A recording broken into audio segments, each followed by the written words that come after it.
Ndandili Gqirha bathandekayo. Yeah. uYesu uyibambe impilo yami ndiphume ebuGqirheni. Bendili Gqirha mna tata ndithwase phansi kwamanzi. Igama lenkosi malibonke. Phansi kwamanzi. Umlambo apho kuthiwa iOrange River. Uyawuva igama lenkosi malibonke. UbuGqirha bam tata moya thina sathana se-Orange River yonaka. Jesus. So ndathwasa ke ndagqiba intsimbi ndaphuma ndinxibe emanzini kodwa mhla uYesu ufumana impilo yami soncama phansi kwamanzi ufika kwakho ufika khobani phansi kwamanzi tata ndafika yintoni ebisenzeka phansi kwalamanzi buyenja mayibonge inkosi ukuya kwami phansi kwamanzi tata ndandingumuntu oyengqengqezelwa njengamuntu othwasayo so kwakuphethwe inkukhu kuphethwe ibhokhwe ndiyongqengqezelwa nesitye esimhlophe sinento zongqengqeza nemali so kwathi xa kwavuleka musamanzi pha kwaqala kwatshona ibhokhwe kwalandela inkukhu kwalandela isitya esinemali so kwathiwa zamkelwe ke mandiye ndiyohlanjwa ngamanzi yaba kumngena kwami zandiphinde ndiphume hayi amen so ufika kwami ezantsi ndafika kukho isilo samanzi mayibonge inkosi inyoka ngoba ufika kwami tata yayinto engandijonganga yayijonga ngolu hlobo so yayithatha iintsuku ukujika ngoba kwakudingeka ube ready ukujongana nayo ngoba uba awubanga ready ukujongana nayo it's either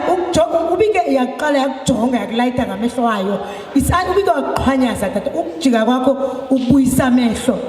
it's either awuziphinda ubone okanye uyatsha kukhona kwakutsha kwabantu ufike enimibala emibini okanye ikhona nje into eyenzekayo so ndandiredi mna kuba ndandifuna uba ligqirha lokwenyani so ndaba ready yathatha iintsuku ke ijika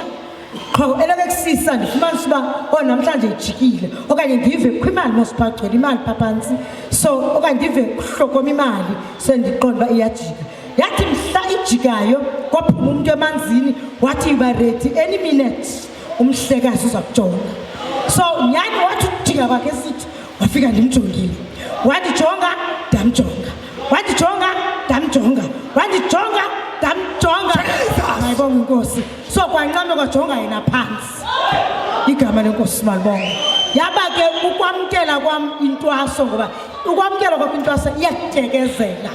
ikutekezela ingqondo le yakho iba kumila kumbi khonto enzeke engqondweni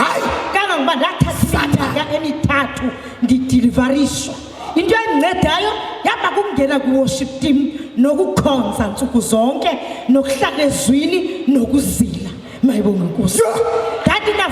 14 years ngoko that was 1984 wayena 14 years ngoba indawo endandikhulele kuyo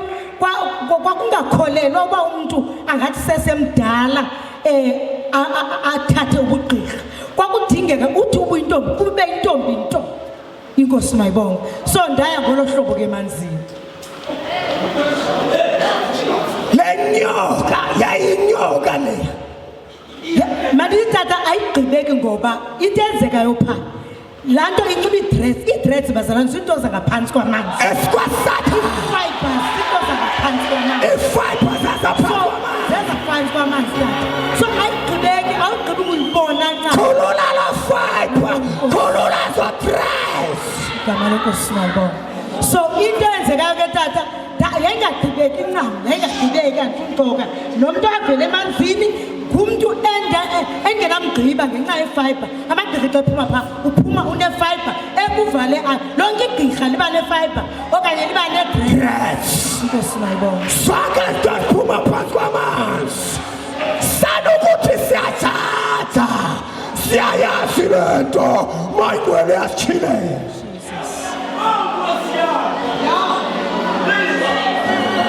khulula zodress wena khawuleza wena unedress wena unefiber khawuleza uzokhulula ngoku lithuba lakho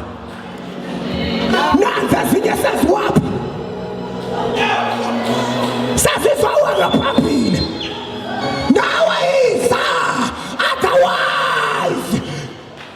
noba wena ubungazi usithi ufuna ubuhle zinebhakhodi yaphansi kwamanzi.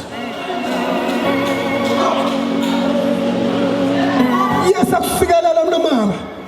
konakele kwaSathana namhlanje ngoba ubungqina bakho Satan uphinde waluza in the name of Jesus. Amandla kaMoya Ngcwele animthandazele abapostoli.